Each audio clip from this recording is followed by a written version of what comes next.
तिरुपति तिरुमाला मंदिर के लड्डू वाले प्रसाद में चर्बी मिलने के दावे के बाद पूरे देश में उबाल है। आम जनता से लेकर राजनेताओं में भी गुस्सा है। लोग आरोपियों पर कार्रवाई की मांग कर रहे हैं। इसके साथ ही देश के बाकी मंदिरों में प्रसाद की जांच की भी मांग कर रहे हैं। इस बीच देश के 2 शंकराचार्यों ने सरकार के खिलाफ मोर्चा खोल दिया है। शंकराचार्यों का कहना है कि सरकार हमारे मठ मंदिरों से कब्जा छोड़े। शंकराचार्यों ने तो यहाँ तक कह दिया कि मंदिर सरकार तो धर्मनिरपेक्ष है, उसका मंदिरों में क्या काम है। सरकार धर्मनिरपेक्ष है, उसको धार्मिक परिसर में क्यों आना चाहिए? इसलिए अब हट जाए, क्योंकि बहुत बड़ा धोखा सरकार की व्यवस्था में हो चुका। सरकार का दायित्व खत्म हो गया। अब अगर सरकार मंदिरों की व्यवस्था करती है तो ये हिंदुओं के ऊपर अन्याय होगा। भाजपा ने शंकराचार्यों पर बैन लगा दिया है, क्या कहेंगे? ठीक है, शंकराचार्य भी देश का नागरिक है, उसको हर जगह जाने आने का अधिकार है। हम जा रहे हैं, देखते हैं क्या होता है। हिंदुओं की धार्मिक भावना के साथ खिलवाड़ है। कितना बड़ा पाप किया है आप देखिए। इसलिए हम लोग चाहते हैं कि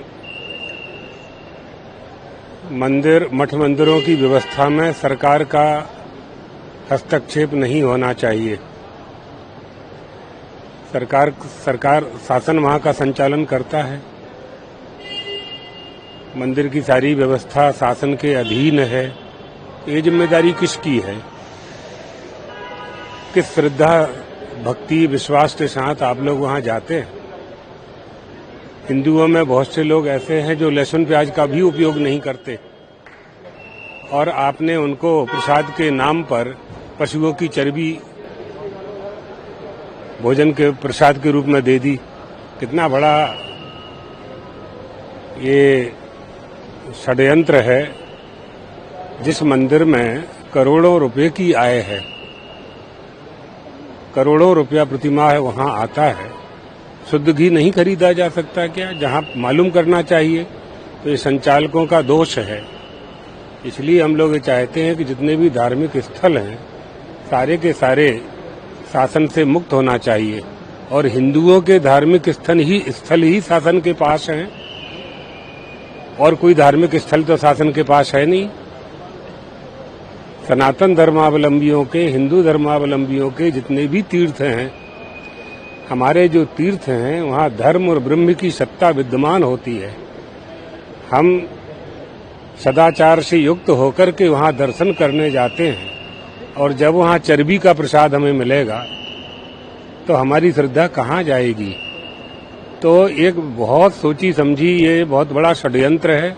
इसका पर्दाफाश होना चाहिए और दोषियों को कड़ी से कड़ी सजा देनी चाहिए, दंडित किया जाना चाहिए। आपको बता दें कि आंध्र प्रदेश के मुख्यमंत्री चंद्रबाबू नायडू ने 18 सितंबर को पूर्व मुख्यमंत्री जगन मोहन रेड्डी पर आरोप लगाया था कि उनके शासन में तिरुपति मंदिर के अहम प्रसाद लड्डू में घी की जगह जानवरों की चर्बी और मछली का तेल इस्तेमाल करने की इजाजत मिली हुई थी। बता दें कि लड्डू का ये प्रसाद भगवान वेंकटेश्वर के भोजन का अहम हिस्सा है। प्रसादम की क्वालिटी का पता करने के लिए लड्डू में उपयोग होने वाले घी को गुजरात के नेशनल डेयरी डेवलपमेंट बोर्ड यानी कि NDDB की एक प्रयोगशाला में भेजा गया। जब रिपोर्ट सामने आई तो पता चला कि घी में जानवरों की चर्बी के सैंपल और कई अशुद्धियां मिली। इस रिपोर्ट को तेलुगु देशम पार्टी यानी कि TDP ने 20 सितंबर को जारी किया था। इस रिपोर्ट के सामने आने के बाद पूरे देश में इसको लेकर उबाल मचा हुआ है। NBT ऑनलाइन की रिपोर्ट।